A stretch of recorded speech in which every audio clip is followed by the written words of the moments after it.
Okay. Next question then. This one's maybe easy, maybe not. Can you describe your favorite part of your career? And then also, can you describe your least favorite part of your career? Sure. So my favorite part of my career is now. I mean, I just am so much enjoying the kids. This last year and a half has been extremely difficult on all of us. It doesn't matter if you're a parent, a community member, a teacher, a student, a building principal, and administrator. It's just been a really difficult year. But getting back into the swing of it and seeing the joy on the kids' faces when they come back to school and they get to be with their friends and they get to have some normalcy. So I think my favorite part of my career is literally just being present in the moment with the kids and stopping the chaos that is everything else that happens in the building long enough to kind of like take in the fact that, you are blessed with, a group of kids that you see for theoretically 180 days. And that's the only time you really get to spend with them. So I try to make the most of every minute that I can with them. And kind of to piggyback on what Julie was saying is, there's really no greater moment than when a kid, you either see the light bulb go off or they're finally successful with something that they have persisted in, or if they gave up on themselves to come back around to support themselves. For them to have a breakthrough on something, to see their confidence build, and just to watch them grow into who they currently are. Because just as, all of us are not the same person that we were in September, they are not the same people. And as when you're teaching, high school kids, that change is, pretty significant. And it's also like if you have a kid in 9th or 10th grade and then you also have them in 11th and 12th grade, it's awesome to watch that growth of, their maturity and their personality and their sense of humor. That's all amazing to be able to be blessed to be a part of. I'd say that the hardest part of my job, to be honest with you, is the secondhand trauma. To the emotional toll it takes on you when you have a kid who lives in a circumstance that is not healthy. If there is violence involved, if there is hunger involved, the funerals that you have attended as a teacher for beloved students who have been taken too soon, to see and feel all of the hurt that the kids have. And I don't necessarily think that anybody can really prepare you for that. But I think that being aware of the fact that, you will feel, a lot of that. But you have to be able to make sure that you're taking care of yourself as well. So if you are starting to take on too much of that, that you're seeking out, help, whether it is from a colleague, whether it's from a loved one, a therapist, a friend, so that you are your best you for the kids. And I know that that's very difficult because in most professions, it's very difficult to take care of yourself first. But it's kind of like you have to put your oxygen mask on yourself in order to be able to help the kids as well. And I don't necessarily think that I really truly understood any of that when I first got into teaching. And even though my dad had been a teacher for 37 years, he never really shared that part of his profession with me. And that was something that I think was I didn't expect it, but I feel like it's made me into who I am today.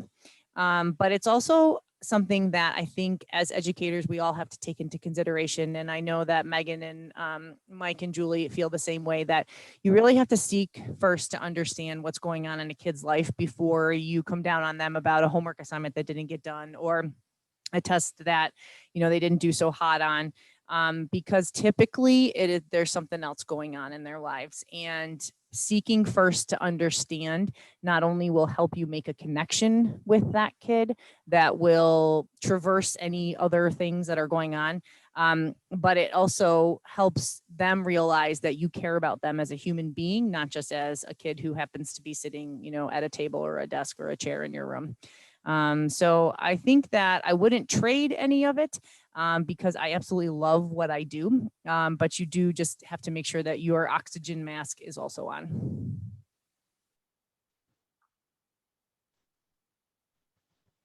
So for me, probably the favorite thing for me has a lot to do with my subject matter, and this is in no way meant to be disparaging to other subjects, but in literature, which is always about the human condition, every year I have a new crop of students and a new approach to the same text and different responses. And Cass, we just finished The Awakening today. And so we have had a very, very powerful discussion about gender issues. Not, I mean, since I had you, we've gone way beyond feminist theory and we're into many different directions now. So that's been very exciting for me. Is every year I tend not to do the same things each year. I try not to go stale. And so on the surface, I seem like a pretty disorganized person, but I know at the core what I want to accomplish with my kids. And so that's the most exciting part for me, is that concept of fresh mind. I'm going to steal that Japanese word from my karate master, Hideyoshi Shoshin, which means having, each day is a new beginning. And as Rachel said, it's difficult to have a new beginning with what we did with pandemic learning, but we got through it. And the least favorite parts for me are predictably administrivia. And I understand how administrators have to ask us to do various details, but speaking as an old guy, it is becoming increasingly oppressive for me that it seems like there are so many papers we have to fill out. And part of it has to do with making sure we accommodate all the learning styles and the diversity, and all of that is wonderful and exciting, and I've embraced it. And thanks to people like Rachel, I have even embraced the technology. And a year ago, I wouldn't be dreaming that I was even signing into a Zoom session.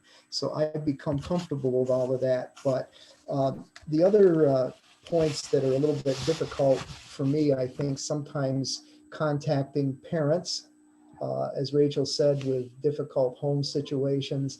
And sometimes there's just no easy way out of that. It breaks your heart when a kid has the ability, and maybe there are other obstacles in his or her way that are totally going to prevent them from succeeding. And we found, I'm sure my colleagues would agree, that during the pandemic, a lot of students are just coasting. They're doing enough to get by, and they feel we should be satisfied that they're coming every day and doing the work, but we're not interacting with them on that sense of fresh mind every day. And so now that they're back, it's been a little bit better in that regard, to have some sense of normalcy. But those are the main things. Is the students are what motivates me, and at the same time, all of the rules and regulations, and I've never been a fan of the regents. I'll just lay that on the table. And I have a feeling that there's going to be some big changes in the pike coming down with this, and maybe that's going to be a blessing from the pandemic. I think you're right about that. I think we're now being forced to look at every single thing that we do because we had to change on a dime. And then I think a lot of it'll stick. That's not a bad thing either. So my favorite part of my career is I go to graduation. We don't have to attend graduation contractually. I love to go to graduation because after the ceremony, when the students are given their blank empty folder, they come into another room and I get to give my students their diplomas. So they go through the ceremony, but we get to have this like little 2-second like wrap up moment. And I look forward to that every year. And it's tremendously powerful to me to see where, how much these young people have accomplished and where they're going to go next. So my favorite part of my career is that moment. But in general, my favorite part about the career of a school counselor is the fact that every day is different. Every period is different. Every student is different. And it's the variety that keeps you going. Because we do have these like periods of time where right now, like February, March, April, we're picking classes for next year. So you're seeing a lot of kids every day, 7, 8, 9 appointments in a day. So it gets a little repetitious in what you have to accomplish, but each student is different. So there's variety in that. And then we switch to May as APs. So we do a lot of proctoring. And, this time of year we do something else. And so every couple of weeks things change, and what you do most of your day. But then you always have those course group of students that you see on a regular basis. Like I have to see, I think I have 4 students that I see every other week for IEP counseling. So it's mandated in their IEPs, their individualized education programs, that they see a counselor or a social worker. So I see a couple of them every other week for very brief, short-term, academic focused kind of check-in counseling.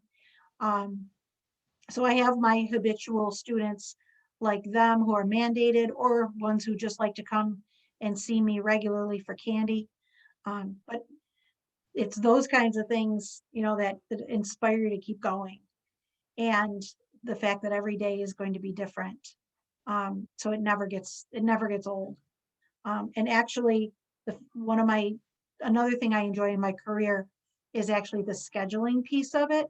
And that's the one thing they don't teach you in grad school at all for school counseling, is how to build a master schedule and how to put students in periods and stuff like that.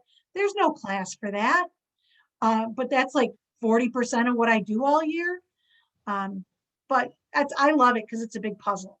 How can I get all these students' requests into this very specific pattern? So I enjoy that. What's my least favorite, what's my biggest frustration, is everything that we do in school is so wonderful. And then, like Rachel and Michael were saying, then they go back home and students go back to probably what got them in their, what was contributing to their frustrating circumstances to begin with. So, we make progress in school, and then I can't fix their parents, and so it's 2 steps forward, 1 step back a lot of times. And that's frustrating, because the other thing is I can't say what I really feel to a parent. I can't kind of shake them and say, you need to step up as a parent. So that's my least favorite part.